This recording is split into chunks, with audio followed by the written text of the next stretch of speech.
Assalamualaikum warahmatullahi wabarakatuh.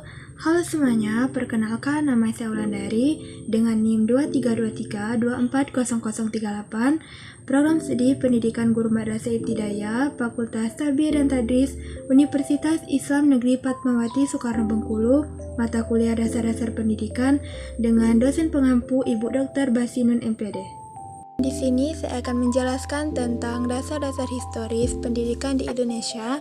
Adapun pokok pembahasan yang akan saya jelaskan, yang pertama landasan historis pendidikan di Indonesia, dan yang kedua sejarah pendidikan di Indonesia sebelum kemerdekaan. Yang pertama, landasan historis pendidikan di Indonesia. Historis yang berasal dari kata history dalam bahasa Inggris yang memiliki arti sejarah.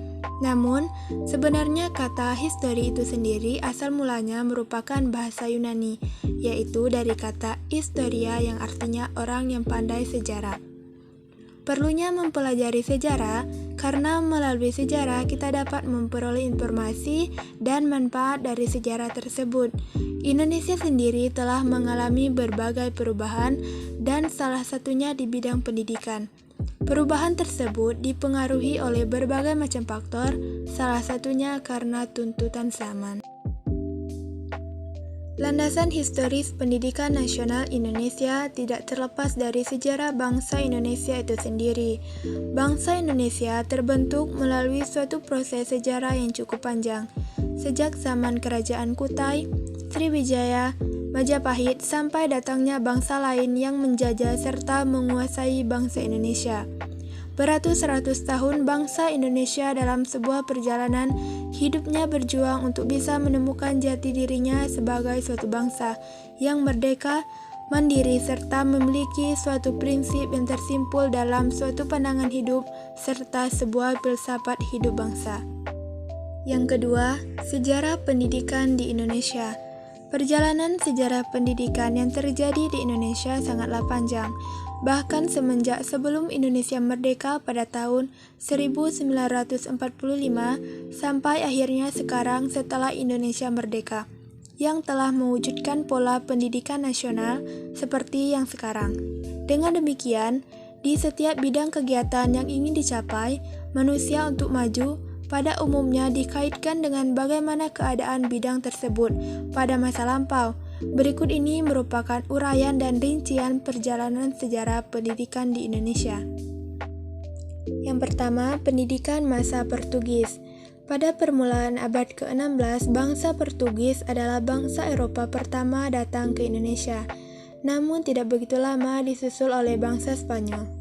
Tujuan utama mendatangi Indonesia adalah mencari atau berdagang rempah-rempah yang banyak dihasilkan di Maluku.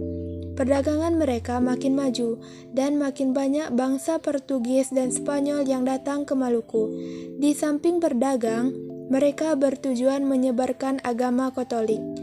Untuk tugas-tugas ini didatangkan para misionaris. Franciscus Xaverius, setelah menyelesaikan studinya di Sarekat Yesus, diberi tugas ke daerah-daerah Timur Asia. Maka, itu juga tujuan beliau datang ke Maluku. Beliaulah yang dianggap sebagai peletak dasar agama Katolik di Indonesia. Yang kedua, pendidikan masa Belanda. Tujuan bangsa Belanda ke Indonesia juga sama dengan bangsa Spanyol dan Portugis.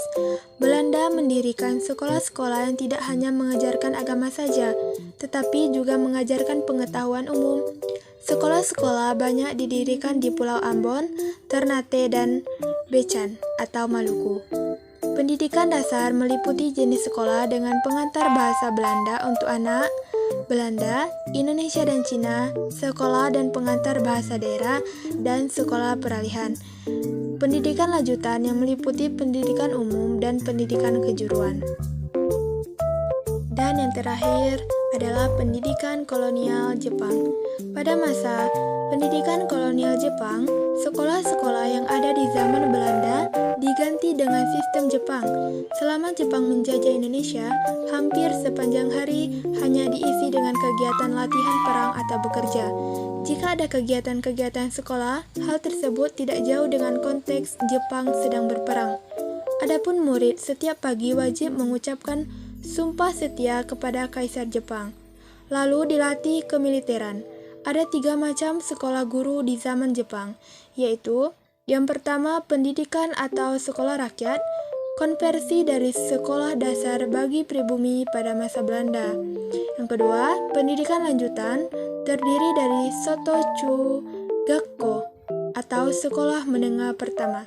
Dan yang ketiga, Kotochu Gakko, sekolah menengah tinggi. Baiklah, itulah penjelasan dari saya. Terima kasih. Wassalamualaikum warahmatullahi wabarakatuh.